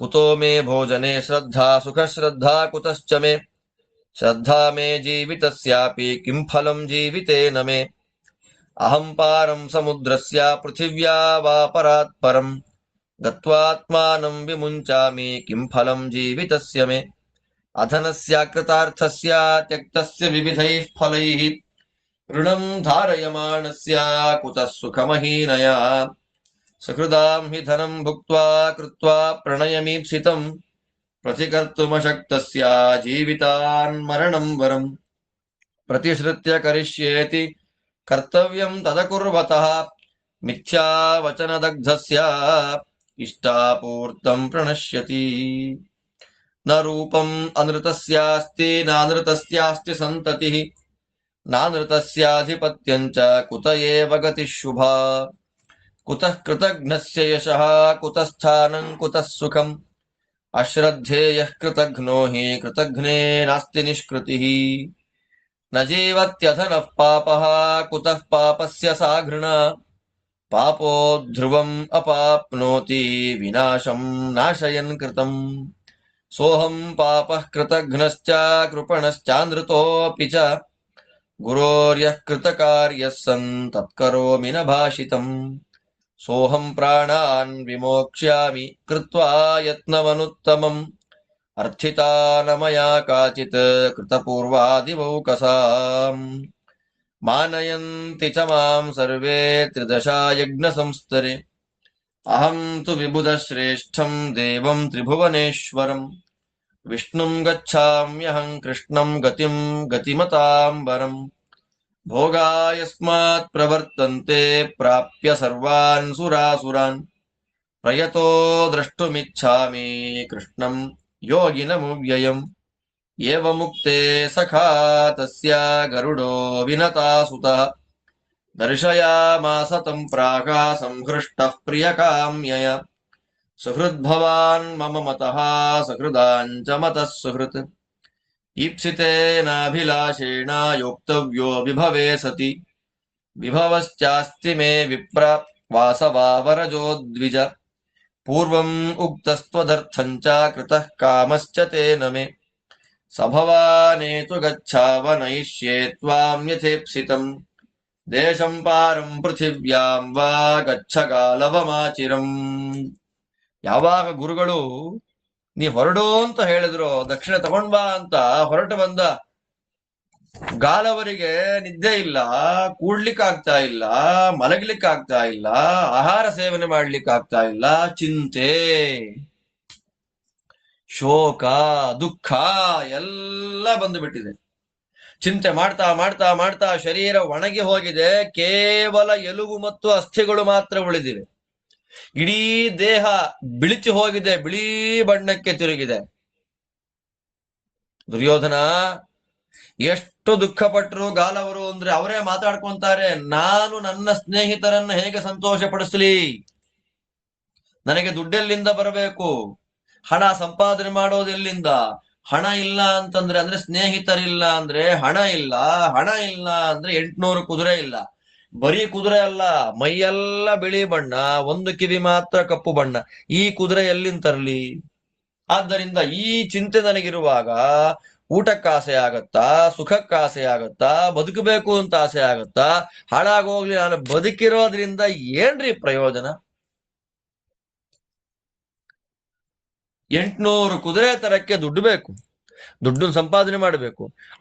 ದುಡ್ಡನ್ನ ಕಷ್ಟ ಕಾಲದಲ್ಲಿ ಕೊಟ್ಟು ಸಹಾಯ ಮಾಡುವ ಸ್ನೇಹಿತ ಇರಬೇಕು. ಆದ್ದರಿಂದ ಸಮುದ್ರಕ್ಕೆ ಬಿದ್ದು ಸತ್ತೋಗ್ತೀನಿ, ಅಥವಾ ಭೂಮಿಯ ಇನ್ನೊಂದು ದಡಕ್ಕೆ ಹೋಗಿ ಬಿದ್ದು ಸತ್ತೋಗ್ತೀನಿ, ನಾನು ಬದುಕಿದ್ದೇನೂ ಪ್ರಯೋಜನ ಇಲ್ಲ. ಹಣ ಇಲ್ಲ, ಯಾವ ಕೆಲಸ ಮಾಡಬೇಕೋ ಆ ಕೆಲಸ ಮಾಡಿಲ್ಲ ಅಂದ್ರೆ ಗುರುದಕ್ಷಿಣೆ ಕೊಡ್ತೀನಿ ಅಂತ ಹಠ ಮಾಡಿ ಹೇಳಿ ಆ ಕೆಲಸ ಫುಲ್ಫಿಲ್ ಮಾಡ್ಲಿಕ್ಕೆ ಆಗ್ತಾ ಇಲ್ಲ. ಅದಿಲ್ಲ ಅಂತ ಮಾತ್ರಕ್ಕೆ ಬೇರೆ ಇನ್ಯಾವ ಸತ್ಕರ್ಮಗಳನ್ನು ಮಾಡ್ಲಿಕ್ಕೆ ಆಗ್ತಿಲ್ಲ. ಆ ಸತ್ಕರ್ಮಗಳನ್ನ ಮಾಡೋದ್ರಿಂದ ಏನೇನು ಫಲ ಬರಬೇಕು ಆ ಯಾವ ಫಲಗಳೂ ಬರ್ತಾ ಇಲ್ಲ. ಋಣ ಇದೆ, ಗುರುಗಳಿಗೆ 800 ಕುದುರೆ ತಂದುಕೊಡ್ತೀನಿ ಎನ್ನುವ ಸಾಲ ಇದೆ. ಹೀಗಿರುವಾಗ ಸುಖ ಎಲ್ಲಿಂದ ಬರ್ಬೇಕಪ್ಪ ನನಗೆ? ಬೇಕಾದಾಗ ತಿಂದು ಬಿಡೋದು, ಸ್ನೇಹಿತರ ಮನೆಗೆ ಹೋಗಿ ಉಪಕಾರ ಪಡೆಯೋದು. ಪ್ರತ್ಯುಪಕಾರ ಮಾಡು ಅಂತಂದ್ರೆ ಓಡೋಗೋದು. ಅವರಿಂದ ಬೇಕಾದ ಭೋಗ ಸುಖ ನೆಮ್ಮದಿ ಎಲ್ಲ ಪಡೆದು ಅವರಿಗೆ ವಾಪಸ್ಸು ಪ್ರತ್ಯುಪಕಾರ ಮಾಡುವಾಗ ಮಾಡಲಿಕ್ಕೆ ಶಕ್ತಿನೇ ಇಲ್ಲ, ಪ್ರತ್ಯುಪಕಾರ ಮಾಡ್ಲೇ ಇಲ್ಲ ಅಂತಂದ್ರೆ ಅಂಥವನು ಬದುಕಿರೋಕ್ಕಿಂತ ಸಾವೇ ಲೇಸಲ್ವಾ? ಅಷ್ಟಲ್ದೆ ಅವ್ರಿಗವರೇ ಬೈಕು ಅಂತಾರೆ. ನಾನೇನ್ ಮಾಡಿದೆ? ಪ್ರತಿಜ್ಞೆ ಮಾಡಿದೆ 800 ಕುದುರೆ. ಗುರುಗಳೇ ನಾನು ಏನ್ ಬೇಕು ಅಂತ 25 ಸಲ ಕೇಳಿ ಪ್ರತಿಜ್ಞೆ ಮಾಡಿ ಬಂದಿದ್ದೇನೆ. ನನ್ನ ಪ್ರತಿಜ್ಞೆ ಸುಳ್ಳಾಗ್ತಾ ಇದೆ, ಕೊಡ್ತೇನೆ ಅಂತ ಹೇಳಿ ಸುಳ್ಳು ಮಾತಾಡಿದ್ರೆ ಅವನ ಇಷ್ಟಾಪೂರ್ತಗಳೆಲ್ಲ ಸುಟ್ಟು ಹೋಗುತ್ತೆ. ಇಷ್ಟಾಪೂರ್ತ ಅಂತಾರೆ. ಇಷ್ಟ ಅಂತಂದ್ರೆ ಅಗ್ನಿಹೋತ್ರ, ತಪಸ್ಸು, ಸತ್ಯ, ವೇದೋಕ್ತವಾದ ಕರ್ಮಗಳು, ಆತಿಥ್ಯ ಮತ್ತು ವೈಶ್ವದೇವ, ಇದನ್ನ ಇಷ್ಟ ಅಂತ ಕರೀತಾರೆ. ಇನ್ನು ಪೂರ್ತ ಅಂದ್ರೆ ಬಾವಿ ತೋಡಿಸೋದು, ಕೆರೆ ತೋಡಿಸೋದು, ತಟಾಕ ನಿರ್ಮಾಣ ಮಾಡೋದು, ದೇವಾಲಯ ಕಟ್ಟೋದು, ತೋಟಗಳನ್ನು ನಿರ್ಮಾಣ ಮಾಡೋದು, ಅನ್ನ ಛತ್ರಗಳನ್ನ ಕಟ್ಟೋದು, ಇದೆಲ್ಲವನ್ನ ಪೂರ್ತ ಅಂತ. ಕೊಡ್ತೇನೆ ಅಂತ ಹೇಳಿ ಕೊಡದೆ, ಇಂಥ ಕರ್ಮವನ್ನ ಮಾಡ್ತೀನಿ ಅಂತ ಹೇಳಿ ಮಾಡದೆ, ನಾಳೆ ನಾಳೆ ನಾಳೆ ನಾಳೆ ಅಂತ ವಾಯ್ದೆ ಹಾಕ್ತಾ ಹೋದ ಸುಳ್ಳು ಮಾತಾಡೋದ್ರಿಂದ ಎಲ್ಲ ಇಷ್ಟಾಪೂರ್ತಗಳಿಂದ ಬಂದ ಎಲ್ಲ ಪುಣ್ಯವೂ ಸುಟ್ಟು ಬೂದಿ ಆಗ್ಬಿಡುತ್ತೆ. ಆದ್ದರಿಂದ ಅವನಿಗೆ ರೂಪ ಇಲ್ಲ, ಪುಣ್ಯ ಸಂತಾನ ಇಲ್ಲ. ಅಂದ್ರೆ ಪುಣ್ಯ ಸಂತಾನ ಅಂದ್ರೆ ಪುಣ್ಯ ಕಂಟಿನ್ಯೂಸ್ ಆದ ಪುಣ್ಯ ಇಲ್ಲ, ಯಾರ ಮೇಲೆ ಯಜಮಾನಿಕೆ ಇಲ್ಲ, ಇದ್ಯಾವುದೂ ಇಲ್ಲ ಅಂದಮೇಲೆ ಸದ್ಗತಿಯಲ್ಲಿಂದ. ಆದ್ದರಿಂದ ನಾನು ಕೃತಜ್ಞ. ಉಪಕಾರ ಮಾಡಿದವರಿಗೆ ಪ್ರತ್ಯುಪಕಾರ ಮಾಡ್ಲಿಕ್ಕಾಗದೇ ಇರುವಷ್ಟು ಕೃತಜ್ಞ. ನನಗೆ ಕೀರ್ತಿಯಲ್ಲಿ ನನಗೆ ಯಾರು ಆಶ್ರಯ ಕೊಡ್ತಾರೆ? ನನಗೆ ಸುಖ ಎಲ್ಲಿಂದ? ಯಾಕೆ ಅಂದ್ರೆ ಕೃತಜ್ಞನನ್ನ ಯಾರು ನಂಬ್ತಾರೆ? ಒಂದು ಪ್ರಸಿದ್ಧವಾದ ಮಾತು, ಎಲ್ಲಕ್ಕೂ ಪ್ರಾಯಶ್ಚಿತ್ತ ಇದೆ, ಕೃತಜ್ಞತೆಗೆ ಪ್ರಾಯಶ್ಚಿತ್ತ ಅಂತನ್ನೋದು ಖಂಡಿತ ಇಲ್ಲ. ಆದ್ದರಿಂದ ಹಣ ಇಲ್ಲ ನನ್ನ ಹತ್ರ, ಹಣ ಇಲ್ಲದವನು ಪಾಪಿ. ಆ ಪಾಪಿಷ್ಠನಾದವನನ್ನು ನೋಡಿ ಜನ ಛೀ ಥೂ ಅಂತ ಬೈತಾರೆ ಬಿಟ್ರೆ ಅವನ ಮೇಲೆ ಕರುಣೆಯನ್ನ ಯಾರು ಮಾಡ್ತಾರೆ? ಅಲ್ವಾ? ಆದ್ದರಿಂದ ಪಾಪಿಷ್ಠನಾದವನು ಅವನು ಬೇಕಾದಷ್ಟು ಪಾಪಕರ್ಮಗಳನ್ನ ಮಾಡ್ತಾನಲ್ಲ, ಆ ಪಾಪಕರ್ಮಗಳನ್ನ ಮಾಡಿ ಮಾಡಿ ಮಾಡಿ ಮಾಡಿ ಅಲ್ಲಿ ತನಕ ಸಂಪಾದನೆ ಮಾಡಿದ ಪುಣ್ಯಗಳನ್ನೆಲ್ಲ ಕಳ್ಕೊಂಡು ನಾಶವಾಗಿ ಹೋಗಿಬಿಡ್ತಾರೆ. ಗಾಲವರು ಅನ್ಕೊಳ್ತಾರೆ, ನಾನು ಪಾಪಿಷ್ಠ, ನಾನು ಕೃತಜ್ಞ, ನಾನು ಕೃಪಣ ಅಂದ್ರೆ ಲೋಭಿ, ನಾನು ಅನೃತ, ನಾನು ಸುಳ್ಳು ಹೇಳೋನು. ಯಾಕೆಂದ್ರೆ ಗುರುಗಳಿಂದ ಉಪದೇಶ ಪಡೆದು ಪಾಠ ಕೇಳಿ ಅವ್ರಿಗೇನೂ ಉಪಕಾರ ಮಾಡದೆ, ಗುರುದಕ್ಷಿಣೆಯನ್ನ ಕೊಡದೆ, ಅವ್ರು ಬೇಡ ಅಂತ ಹೇಳಿದ್ರು ಒತ್ತಾಯ ಮಾಡಿ ಅವ್ರ ಬಾಯಲ್ಲೇ ಇಂಥದ್ದು ಬೇಕು ಅಂತ ಕೇಳಿ ತಂದ್ಕೊಳ್ಲಿಕ್ಕೆ ಆಗ್ತಾ ಇಲ್ವಲ್ಲ ನನ್ನ ಕೈಲಿ. ಆದ್ದರಿಂದ ಪ್ರಯತ್ನ ಪಟ್ಟಾದ್ರೂ ನಾನು ಸತ್ತು ಹೋಗ್ತೇನೆ. ಎಂಥೆಂಥ ಯಜ್ಞಗಳಲ್ಲಿ ನಾನು ಭಾಗವಹಿಸಿದೆ. ಅವರೇ ಅನ್ಕೊಂತಾರೆ ನೋಡಿ ಇಲ್ಲಿ, ಎಂಥೆಂಥ ಯಜ್ಞಗಳಲ್ಲಿ ನಾನು ಹೋದೆ, ಒಂದು ಸಲವೂ ದೇವತೆಗಳನ್ನ ಅದು ಬೇಕು ಇದು ಬೇಕು ನಾನು ಏನೂ ಕೇಳಲಿಲ್ಲ. ದೇವತೆಗಳೇ ನನಗೆ ಅತ್ತನ್ ಕೋಡಿ ಇತ್ತನ ಕೋಡಿ ಅಂತ ನಾನು ಯಾವತ್ತೂ ಯಾವ ದೇವತೆಗಳನ್ನು ಏನೂ ಕೇಳಲಿಲ್ಲ. ಅದಕ್ಕೆ ನನಗೆ ಯಜ್ಞಗಳಲ್ಲಿ ಗೌರವ. ದೇವತೆಗಳು ಹೋ ಗಾಲವರ ಅಂತ ನನ್ನ ಹೆಸರು ಹೇಳಿದ್ರೆ ಗೌರವ ತೋರಿಸ್ತಾರೆ. ಯಾಕೆ? ಗಾಲವ ಏನೂ ಕೇಳೋದಿಲ್ಲ ನಮ್ಮನ್ನ. ಮತ್ ನಾನು ಏನ್ ಮಾಡ್ಬೇಕು ಇವಾಗ? ನನ್ನ ಗತಿ ಏನು ಅಂದ್ರೆ ಸರ್ವದೇವೋತ್ತಮನಾದ ತ್ರಿಭುವನೇಶ್ವರನಾದ ಯಾರಿಗೆ ಸದ್ಗತಿಯಾಗಬೇಕು ಅಂತ ಅಪೇಕ್ಷೆ ಪಡ್ತಾರೋ ಅವರೆಲ್ಲರಿಗೂ ಗತಿಯಾದ ವಿಷ್ಣು ಸ್ವರೂಪನಾದ ಕೃಷ್ಣನನ್ನೇ ಶರಣು ಹೋಗ್ತೇನೆ, ದೇವರನ್ನೇ ನಾನು ಶರಣು ಹೋಗ್ತೇನೆ, ನನಗೆ ದೇವರೇ ಗತಿ. ಯಾಕೆ ಅಂತಂದ್ರೆ, ದೇವರಿಗೆ ಯಾಕೆ ಗತಿ ಅಂತಂದ್ರೆ, ದೇವತೆಗಳಾಗ್ಲಿ ದೈತ್ಯರಾಗ್ಲಿ ಅವರು ಅನುಭವಿಸುವ ಎಲ್ಲ ಭೋಗ ಭಾಗ್ಯಗಳು ಯಾರಿಂದ? ದೇವರಿಂದ. ಆದ್ದರಿಂದ ಅಂತಹ ವಿಷ್ಣು ಸ್ವರೂಪನಾದ ಕೃಷ್ಣನನ್ನ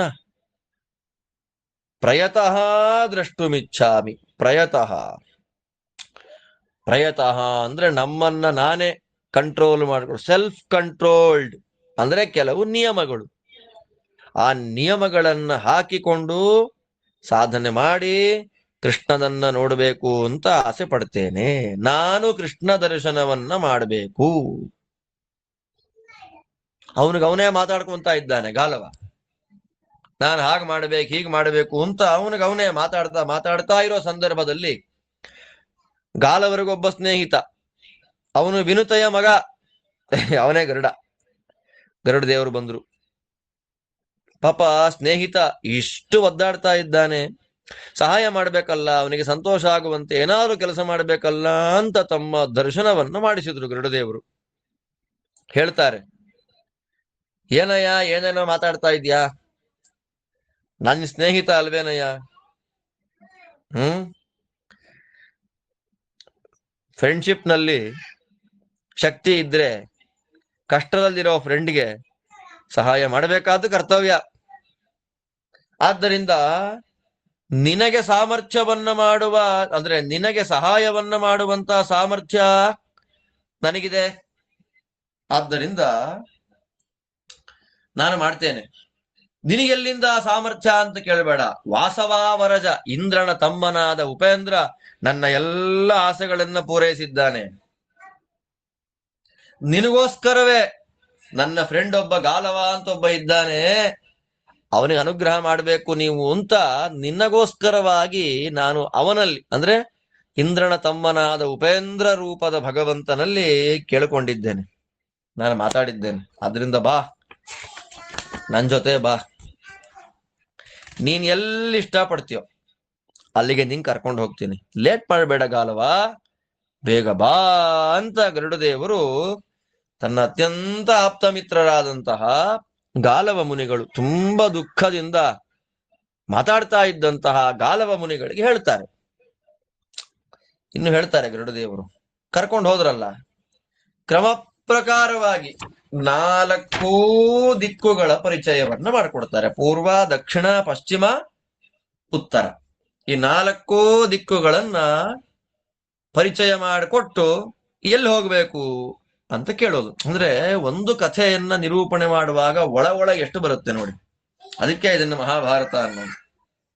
ಗರುಡದೇವರಂತಾರೆ, ಅನುಶಿಷ್ಟೋಸ್ಮಿ ದೇವೇನ ಗಾಲವ ಜ್ಞಾನಯೋನಿನ ಬ್ರೂಹಿ ಕಾಮಂತು ಕಾಮ್ಯಾಮಿ ದ್ರಷ್ಟುಂ ಪ್ರಥಮತೋ ದಿಶಂ ಪೂರ್ವಾಂ ವಾ ದಕ್ಷಿಣಾಂ ವೇ ಮಾಮಥವಾ ಪಶ್ಚಿಮಾಂ ದಿಶಂ ಉತ್ತರಾಂ ವಾ ದ್ವಿಜಶ್ರೇಷ್ಠ ಕುತೋ ಗಚ್ಛಾಮಿ ಗಾಲವ ಯಸ್ಯಾಮುದಯತೆ ಪೂರ್ವಂ ಸರ್ವಲೋಕ ಪ್ರಭಾವನಃ ಸವಿತಾ ಯತ್ರ ಸಾಧ್ಯಾನಾಂ ಸಿದ್ಧಾನಾಂ ವರ್ಧತೆ ತಪಃ ಯಸ್ಯಾಂ ಪೂರ್ವಂ ದ್ಯುತಿರ್ಜಾತ ಯಯಾ ವ್ಯಾಪ್ತಮಿದಂ ಜಗತ್ ಚಕ್ಷುಷಿ ಯತ್ರ ಧರ್ಮಸ್ಯ ಯತ್ರ ಧರ್ಮಃ ಪ್ರತಿಷ್ಠಿತಃ ಹುತಂ ಯತೋ ಮುಖೇ ಹವ್ಯಂ ಸರ್ಪತೆ ಸರ್ವತೋ ದಿಶಂ ಏತದ್ವಾರಂ ದ್ವಿಜಶ್ರೇಷ್ಠ ದಿವಸಸ್ಯ ತಥಾ ಧ್ವನಃ ಅತ್ರ ಪೂರ್ವಂ ಪ್ರಸೂತಾ ವೈ ದಾಕ್ಷಾಯಣ್ಯಸ್ತಥಾ ಸ್ತ್ರಿಯಃ ಯಸ್ಯಾಂ ದಿಶಿ ಪ್ರವೃದ್ಧಾಶ್ಚ ಕಾಶ್ಯಪಸ್ಯಾತ್ಮಸಂಭವಾಃ ಯತೋ ಮೂಲಾಸುರಾಣಾಂ ಶ್ರೀಃ ಯತ್ರ ಶಕ್ರೋಭ್ಯಷಿಚ್ಯತ ಸುರರಾಜೇನ ವಿಪ್ರರ್ಷೇ ದೇವೈಶ್ಚಾತ್ರ ತಪಶ್ಚಿತಂ ಏತಸ್ಮಾತ್ ಕಾರಣಾತ್ ಬ್ರಹ್ಮನ್ ಪೂರ್ವೇತ್ಯೇಷಾದಿಗುಚ್ಯತೆ ಯಸ್ಮಾತ್ ಪೂರ್ವತರೆ ಕಾಲೇ ಪೂರ್ವಮೇಷಾವೃತಾ ಸುರೈಃ. ಗರುಡದೇವರು ಹೇಳ್ತಾರೆ, ಕಾಲವ ಜ್ಞಾನಯೋನಿಯಾದ ದೇವ, ಜ್ಞಾನಯೋನಿ ತತ್ವಜ್ಞಾನಕ್ಕೆ ಕಾರಣ. ಅಜ್ಞಾನಾಂ ಜ್ಞಾನತೋ ವಿಷ್ಣು. ಅಜ್ಞಾನಿಗಳು ಅಂತ ಯಾರಿದ್ದಾರೆ ಲೋಕದಲ್ಲಿ, ಮೋಕ್ಷಯೋಗ್ಯರಾದ ಜೀವಿಗಳಿಗೆ ಪ್ರಾರಬ್ಧವಶಾತ್ ಅಜ್ಞಾನ ಏನಿದೆ ಆ ಅಜ್ಞಾನವನ್ನ ಕಳೆದು ಸುಜ್ಞಾನವನ್ನ ಕೊಡುವ ನಾರಾಯಣ ಜ್ಞಾನಯೋನಿ. ದೇವ ಪ್ರಕಾಶ ಸ್ವರೂಪನಾದ ನಾರಾಯಣ ನನಗವನು ಪಾಠ ಮಾಡಿದ್ದಾನೆ. ನನಗೇನ್ ಬೇಕೋ ಎಲ್ಲ ಪೂರ್ಣ ಮಾಡಿದ್ದಾನೆ ದೇವರು. ನಿನಗೇನ್ ಆಸೆ ಇದೆ ಹೇಳು?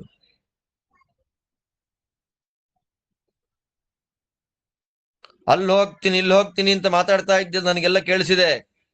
ಯಾವ ದಿಕ್ಕಿಗೆ ಹೋಗೋಣ ಹೇಳು?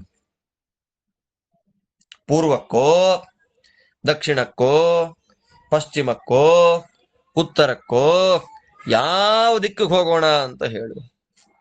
ನೋಡು, ಎಲ್ಲ ಲೋಕಗಳಿಗೂ ಬೆಳಕನ್ನ ಉಂಟು ಮಾಡುವ ಸೂರ್ಯ ಎಲ್ಲಿ ಹುಟ್ಟುತ್ತಾನೆ, ಯಾವ ದಿಕ್ಕಿನಲ್ಲಿ ಸಿದ್ಧರು ಸಾಧ್ಯರು ತಪಸ್ಸು ಮಾಡಿ ಆ ತಪಸ್ಸಿಗೆ ವಿಶೇಷವಾದ ಅಭಿವೃದ್ಧಿಯನ್ನ ಪಡಿತಾರೆ. ಇಡೀ ಜಗತ್ತಿನಲ್ಲಿ ಫಸ್ಟ್ ಎಲ್ಲಿ ಬೆಳಕಾಗತ್ತೆ, ಧರ್ಮದ ಕಣ್ಣುಗಳು ಎಲ್ಲಿದೆಯೋ, ಧರ್ಮ ಎಲ್ಲಿ ನಿರಂತರವಾಗಿ ಪ್ರತಿಷ್ಠಾಪನೆ ಆಗಿದೆಯೋ, ಎಲ್ಲಿ ಅಗ್ನಿಗೆ ಆಹುತಿ ಕೊಟ್ಟಾಗ ಹವಿಸ್ಸು ಎಲ್ಲ ದಿಕ್ಕುಗಳಿಗೆ ವ್ಯಾಪ್ತವಾಗತ್ತು, ಅದೇ ಪೂರ್ವ ದಿಕ್ಕು. ಪೂರ್ವ ದಿಕ್ಕಿನ ವೈಭವ ನೋಡಿ ಹೇಗಿದೆ, ಅದೇ ಪೂರ್ವ. ಆ ಪೂರ್ವ ಅಂತನ್ನೋದು ಮಾರ್ಗ, ಮೇಲೆ ಹೋಗ್ಲಿಕ್ಕೆ ಮಾರ್ಗ. ಮತ್ತೆ ದಿನಕ್ಕೂ ಮಾರ್ಗ. ದಿನ ಆರಂಭ ಆಗೋದು ಎಲ್ಲಿಂದ? ಪೂರ್ವದಿಂದ. ದಿನ ಆರಂಭ ಆಗೋದು ಪೂರ್ವದಿಂದ, ಮುಗಿಯೋದು ಪಶ್ಚಿಮದಲ್ಲಾದ್ರೂ ದಿನದ ಆರಂಭ ಯಾವುದು? ಪೂರ್ವ. ಆದ್ದರಿಂದ ಇಲ್ಲಿ ದಾಕ್ಷಾಯಣಿಯರು ಅಂದ್ರೆ ದಕ್ಷನ ಮಕ್ಕಳು, ಆ ಹೆಣ್ಮಕ್ಳೆಲ್ಲ ಇಲ್ಲೇ ಹುಟ್ಟಿದ್ದು.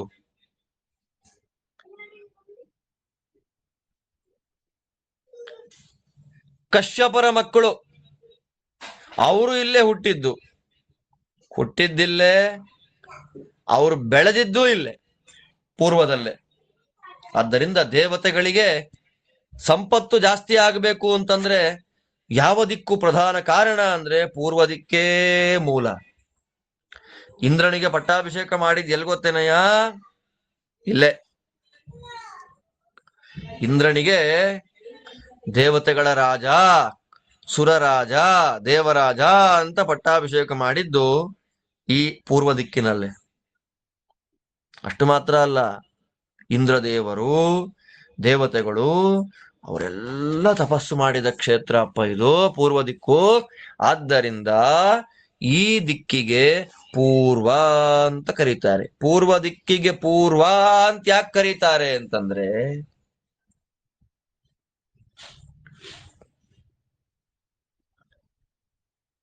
ನಮಗೇನೋ ಒಂದು ಆಸೆ ಇದೆ, ಆ ಆಸೆ ಪೂರ್ಣ ಆಗಬೇಕು, ಸುಖ ಬರಬೇಕು ಅಂದುಕೊಂಡ ಎಲ್ಲ ಜನಗಳು ದೈವ ಕಾರ್ಯವನ್ನ ಮಾಡಬೇಕಾದಂತ ದಿಕ್ಕು ಪೂರ್ವ ದಿಕ್ಕು.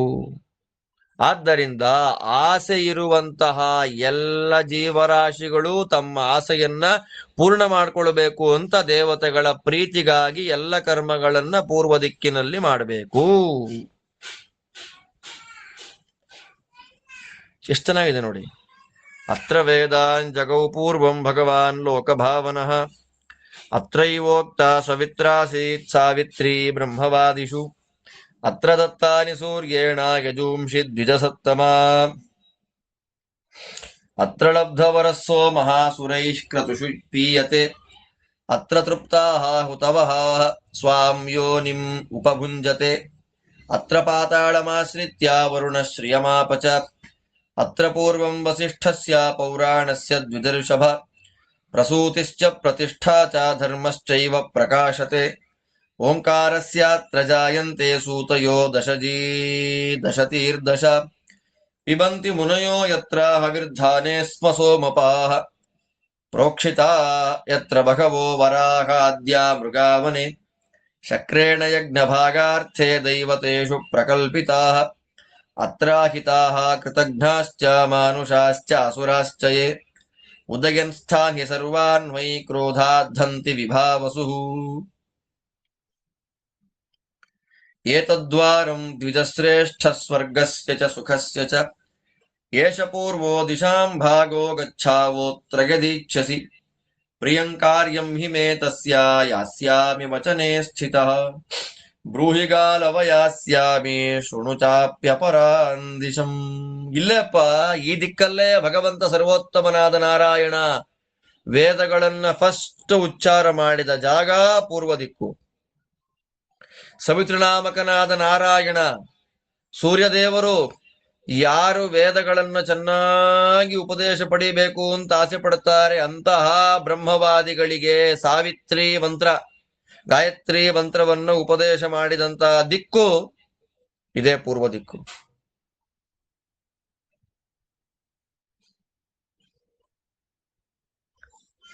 ವೇದ ಬೇಕು, ತತ್ವಜ್ಞಾನ ಬೇಕು ಅಂತ ತಪಸ್ಸು ಮಾಡಿದ ಯಾಜ್ಞವಲ್ಕ್ಯಾದಿಗಳಿಗೆ ಸೂರ್ಯ ಯಜುರ್ವೇದಗಳನ್ನ ಕೊಟ್ಟಿದ್ದು ಈ ಪೂರ್ವ ದಿಕ್ಕಿನಲ್ಲೇ. ಇದೇ ದಿಕ್ಕಿನಲ್ಲೇ ವರವನ್ನ ಪಡೆದಿರತಕ್ಕಂತ ಚಂದ್ರ ಅಥವಾ ಚಂದ್ರ ಯಾವುದಕ್ಕೆ ಅಭಿಮಾನಿಯಾಗಿದ್ದಾನೋ ಅಂತಹ ಸೋಮರಸ ದೇವತೆಗಳು ಕುಡಿತಾರದನ್ನ ಪೂರ್ವ ದಿಕ್ಕಿನಲ್ಲೇ. ಇಲ್ಲೇ ಪೂರ್ವ ದಿಕ್ಕಿನಲ್ಲಿ ಕೊಟ್ಟ ಆಹುತಿಗಳಿಂದ ದೇವತೆಗಳಿಗೆ ತೃಪ್ತಿ. ಅಂದ್ರೆ ಒಂದೊಂದು ದಿಕ್ಕುಗಳ ಬಗ್ಗೆ ಹೇಗೆ ಹೇಳ್ತಾರೆ ನೋಡಿ ಇಲ್ಲಿ. ನಾವು ಯಾವ ಇದೆಲ್ಲ ಕೇಳಿದಾಗ ನಾವು ಒಳ್ಳೆಯ ಕೆಲಸವನ್ನ ಯಾವ ದಿಕ್ಕಲ್ಲಿ ಮಾಡಬೇಕು ಅನ್ನೋದು ಪಾಠ ನಮಗೆ. ಅಗ್ನಿಗಳಿಗೆ ತೃಪ್ತಿ ಆಗೋದು ಯಾವಾಗ ಅಂದ್ರೆ ಪೂರ್ವದಲ್ಲಿ ಆಹುತಿಯನ್ನ ಕೊಟ್ಟಾಗ. ಇಲ್ಲೇ ಹಿರಣ್ಯ ಅನ್ನುವಂತಹ ಅಗ್ನಿಯ ನಾಲಿಗೆ ಪೂರ್ವ ದಿಕ್ಕಿನಲ್ಲಿರುತ್ತೆ. ತುಪ್ಪ, ಸೋಮರಸ ಮೊದಲಾದ ಎಲ್ಲ ಹವಿಸ್ಸುಗಳನ್ನ ಭೋಗ ಮಾಡ್ತಾನೆ ಅಗ್ನಿ. ಪೂರ್ವ ದಿಕ್ಕಿನ ನಾಲಿಗೆಯಲ್ಲಿ ತುಂಬಾ ತೃಪ್ತನಾಗ್ತಾನೆ ಅಗ್ನಿ. ಇಲ್ಲೇ ಈ ಪೂರ್ವ ದಿಕ್ಕಿನಲ್ಲೇ ಪಾತಾಳದಲ್ಲಿರತಕ್ಕಂತಹ ವರುಣ ಸಂಪತ್ತನ್ನ ಪಡೆದಿದ್ದು. ಇದೇ ಪೂರ್ವ ದಿಕ್ಕಿನಲ್ಲೇ ಪೌರಾಣಸ್ಯ ಅತ್ಯಂತ ಶ್ರೇಷ್ಠವಾದ ಪುರಾಣಗಳು ಸೃಷ್ಟಿಯಾಗಿದ್ದು, ಪುರಾಣಗಳಲ್ಲಿ ಹೇಳಿದ ಧರ್ಮ ಸ್ಥಾಪನೆಯಾಗಿರುವಂಥದ್ದು ಇದೇ ಪೂರ್ವದಲ್ಲಿ.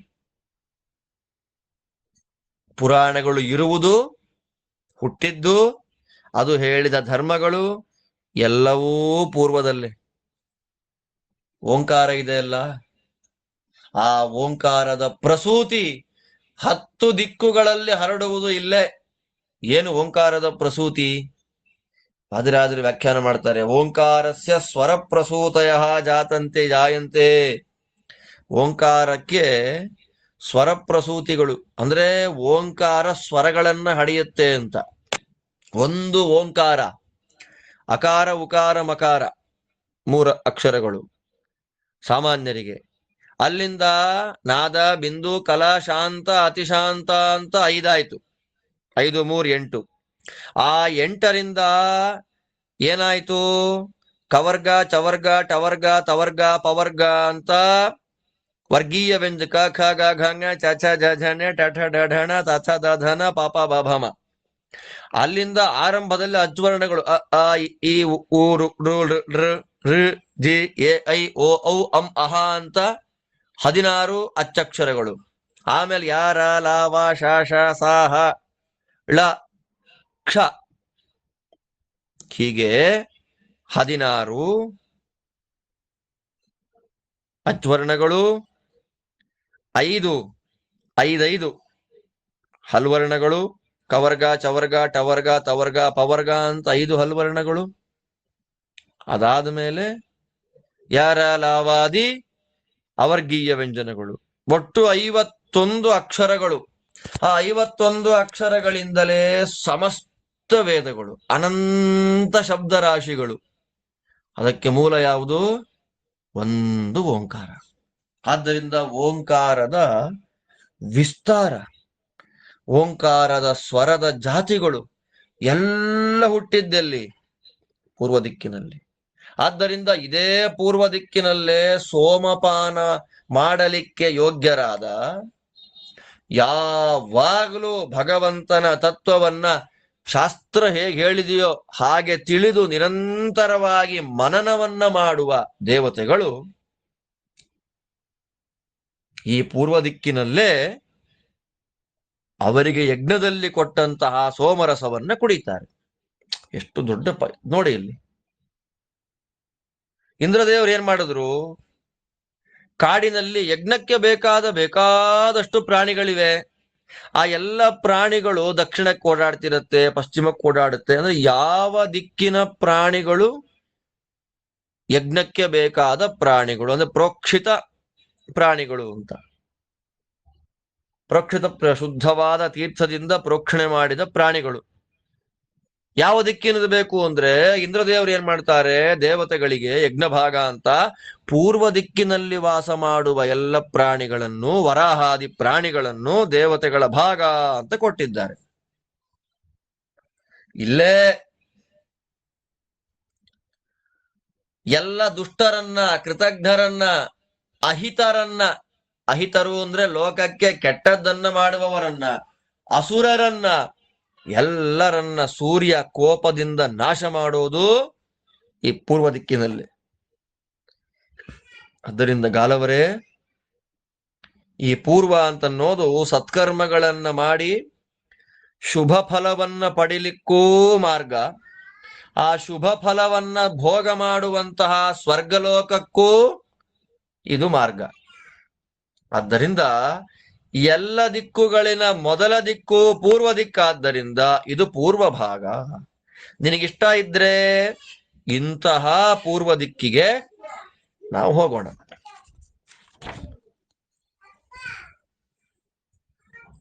ನೀನ್ ಹೇಳು, ನನಗಿಂಥದ್ದು ಮಾಡು ಅಂತ ಹೇಳು. ನೀನ್ ಏನ್ ಹೇಳಿದ್ರು ಆ ಕೆಲಸ ನಾನು ಮಾಡ್ತೇನಪ್ಪ. ಏನ್ ಬೇಕಾದ್ರೂ ಹೇಳು, ನಾನು ಆ ಕೆಲಸ ಮಾಡ್ತೀನಿ. ಅಥವಾ ನಿನಗಿಷ್ಟ ಇಲ್ವಾ ಗಾಲವಾ? ಪೂರ್ವದ ವರ್ಣನೆ ಸಾಕು ಅನ್ನಿಸ್ತಾ? ದಕ್ಷಿಣದ ಬಗ್ಗೆ ಹೇಳ್ತೀನಿ, ಕೇಳು.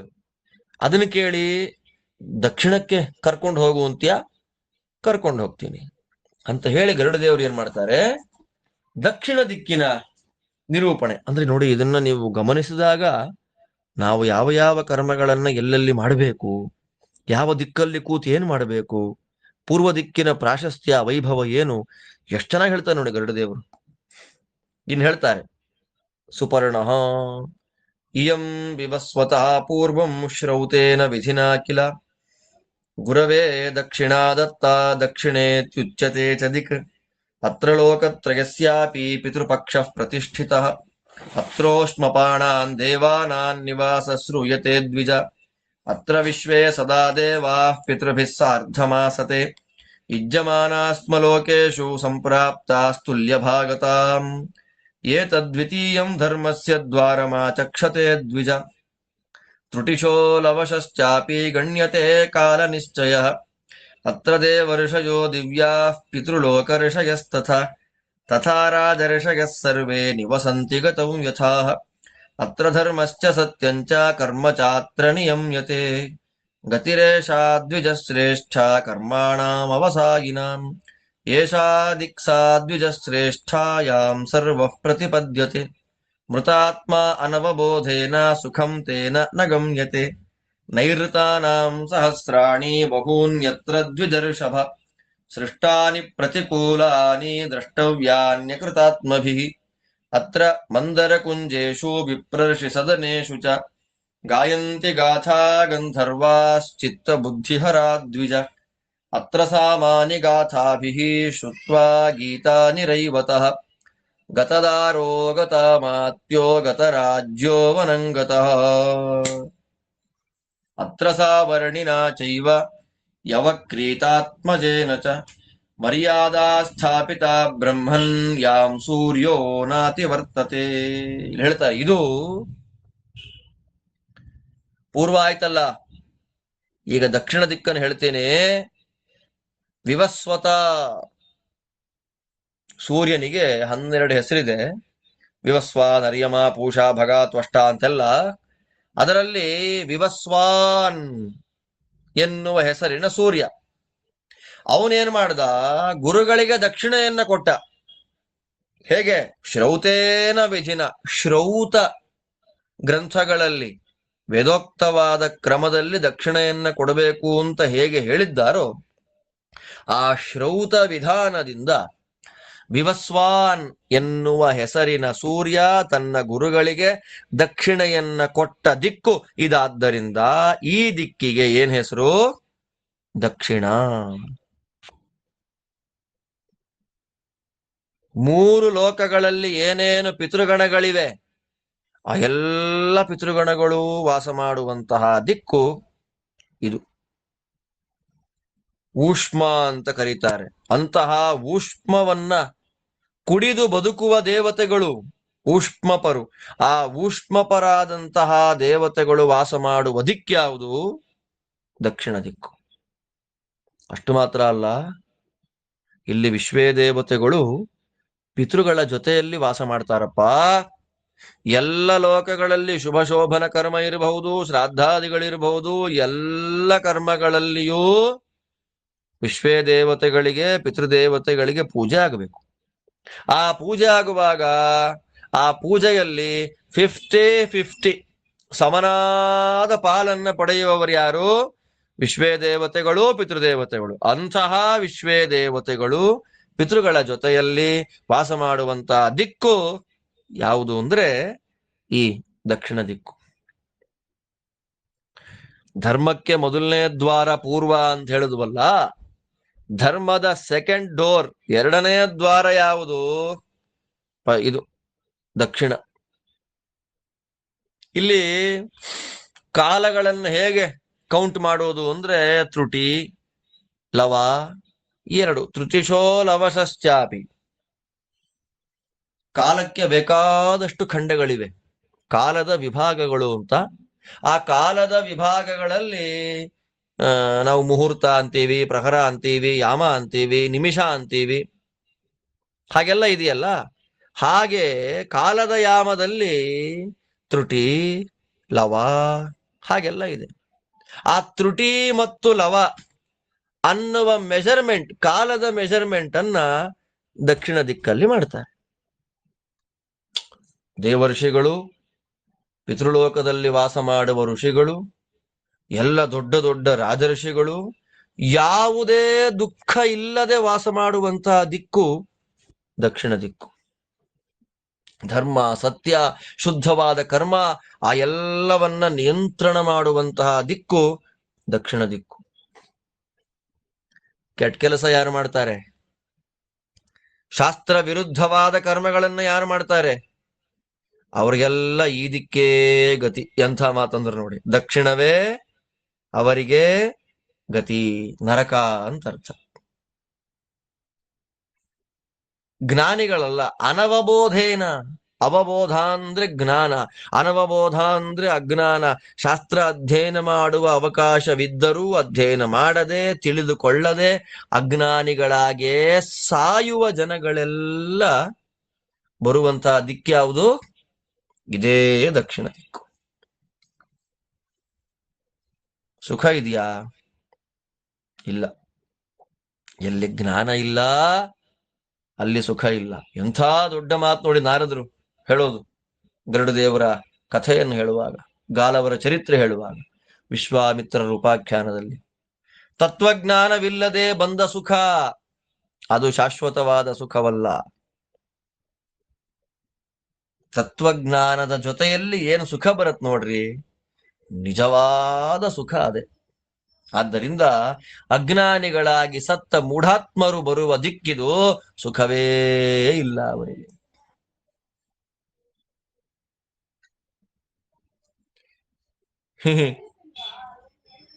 ಯಾರು ಶಾಸ್ತ್ರೋಕ್ತವಾದ ಕರ್ಮಗಳನ್ನ ಮಾಡಿಲ್ಲ, ದಾನ, ಧರ್ಮ, ಯಜ್ಞ, ಯಾಗ, ಶಾಸ್ತ್ರ ಪಾಠ ಪ್ರವಚನ, ಗುರು ಶುಶ್ರೂಷ, ಗುರುಸೇವಾ ಇತ್ಯಾದಿಗಳನ್ನ ಯಾರು ಶಾಸ್ತ್ರದಲ್ಲಿ ಸತ್ಕರ್ಮಗಳು ಅಂತ ಏನ್ ಹೇಳ್ತಾರೆ,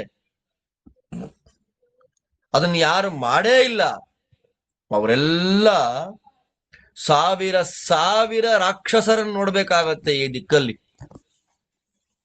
ಎಲ್ರಿಗೂ ಅಲ್ಲ, ದುಷ್ಟರಿಗೆ ಮಾತ್ರ ಕಾಣಿಸ್ತಾರವರು. ಇಲ್ಲೇ ಮಂದರ ಪರ್ವತ ಇದೆ, ಆ ಮಂದರ ಪರ್ವತದಲ್ಲಿ ಲತಾ ಬಳ್ಳಿಗಳ ಗುಂಪಿದೆ. ಆ ಬಳ್ಳಿಗಳ ಗುಂಪಿನಲ್ಲಿ ಬ್ರಾಹ್ಮಣರು ಋಷಿಗಳು ವಾಸ ಮಾಡ್ತಾರೆ. ಅಲ್ಲಿಯೇ ಗಂಧರ್ವರು ಹಾಡು ಹೇಳ್ತಾರೆ, ಕತೆ ಹೇಳ್ತಾರೆ, ಅವ್ರು ಗಾನ ಮಾಡುವಾಗ ಬುದ್ಧಿನೇ ಹೊರಟು ಹೋಗುತ್ತೆ ನಮಗೆ. ಚಿತ್ತ ಬುದ್ಧಿ ಹರಾಹ, ಮನಸ್ಸು ಕಂಟ್ರೋಲಿಗಿರೋದಿಲ್ಲ, ಬುದ್ಧಿನೂ ಕಂಟ್ರೋಲಿಗಿರೋದಿಲ್ಲ. ಆ ತರ ಮನಸ್ಸು ಬುದ್ಧಿ ಎರಡನ್ನೂ ಕಂಟ್ರೋಲ್ ತಪ್ಪಿಸುವಂತಹ ಹಾಡು ಕಥೆಗಳನ್ನ ಈ ದಿಕ್ಕಿನಲ್ಲಿ ಗಂಧರ್ವರು ಹೇಳ್ತಾರೆ. ಇಲ್ಲೇ ರೈವತ ರಾಜ ಗಂಧರ್ವರು ಹಾಡುವ ಕಥೆಗಳನ್ನ ಕೇಳಿ ಹೆಂಡತಿಯನ್ನ, ಅಮಾತ್ಯರನ್ನ, ರಾಜ್ಯವನ್ನ ಎಲ್ಲ ಕಳ್ಕೊಂಡು ಕಾಡು ಹೊರಟೋದ. ಇದೇ ದಿಕ್ಕಿನಲ್ಲೇ ಸಾವರ್ಣಿ ಮನು ಮತ್ತು ಯವಕ್ರೀತ, ಆ ಯವಕ್ರೀತನ ಮಗ, ಇವರಿಬ್ಬರೂ ಸೇರಿ ಸೂರ್ಯನಿಗೆ ಒಂದು ಬೌಂಡ್ರಿ ಹಾಕ್ಬಿಟ್ಟಿದ್ದಾರೆ. ಇದನ್ನ ದಾಟಿ ನೀನ್ ಮುಂದೆ ಬರೋ ಹಾಗಿಲ್ಲ ಅಂತ.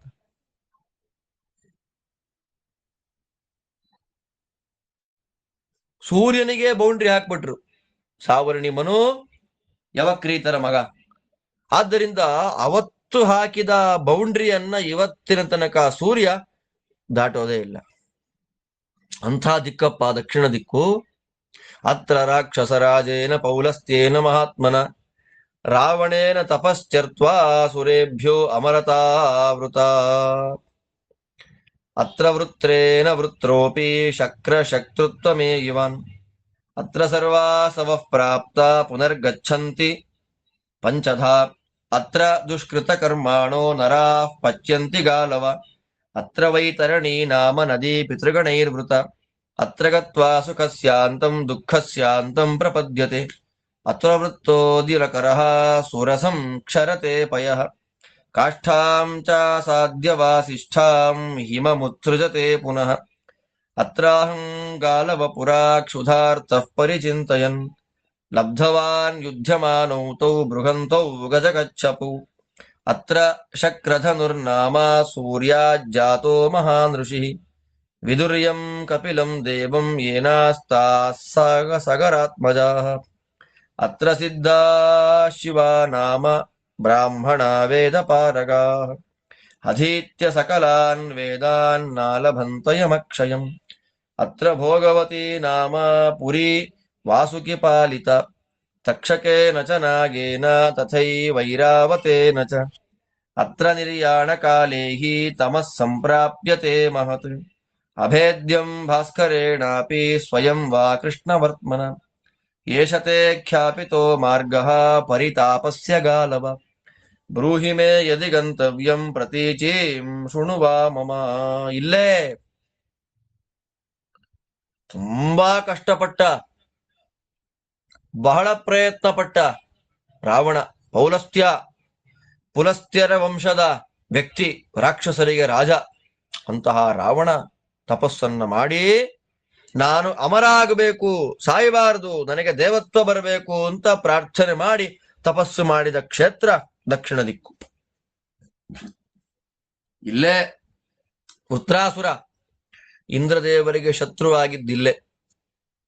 ಈ ದಕ್ಷಿಣ ದಿಕ್ಕಲ್ಲೇ ಪ್ರಾಣಾಪಾನ ವ್ಯಾನೋದಾನ ಸಮಾನ ವಾಯುಗಳು ಒಟ್ಟಿಗೆ ಸೇರಿ 5 ಭಾಗವಾಗಿ ಹರಿದು ಹೋಗುತ್ತೆ. ಇಲ್ಲೇ ಕೆಟ್ಟ ಕರ್ಮಗಳನ್ನ, ಶಾಸ್ತ್ರ ವಿರುದ್ಧವಾದ ಕರ್ಮಗಳನ್ನ ಯಾರು ಮಾಡ್ತಾರೆ ಅವ್ರನ್ನೆಲ್ಲ ಬಾಣೆಲೆಯಲ್ಲಿ ಹಾಕಿ ಬೇಯಿಸುವಂತಹ ಜಾಗ ದಕ್ಷಿಣ ದಿಕ್ಕೆ. ಇಲ್ಲೇ ಪಿತೃಗಣಗಳು ಕೂಡಿದ್ದಾರೆ, ವೈತರಣಿ ನದಿ ಇಲ್ಲೇ ಇದೆ. ಇಲ್ಲೇ ಆರಂಭದಲ್ಲಿ ಸುಖ, ದಕ್ಷಿಣದಲ್ಲಿ ಮತ್ತೆ ದುಃಖ.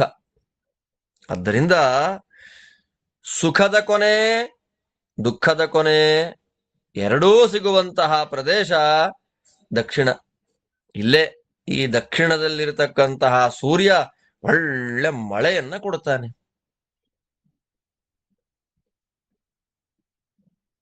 ಇಲ್ಲಿಂದ ಇನ್ನು ಮುಂದಕ್ಕೆ ಪ್ರವೇಶ ಮಾಡಿದಂತಹ ಸೂರ್ಯ ಅಂದ್ರೆ ವಸಿಷ್ಠರ ದಿಕ್ಕು ಅಂತಂದ್ರೆ ಪಶ್ಚಿಮ ದಿಕ್ಕು.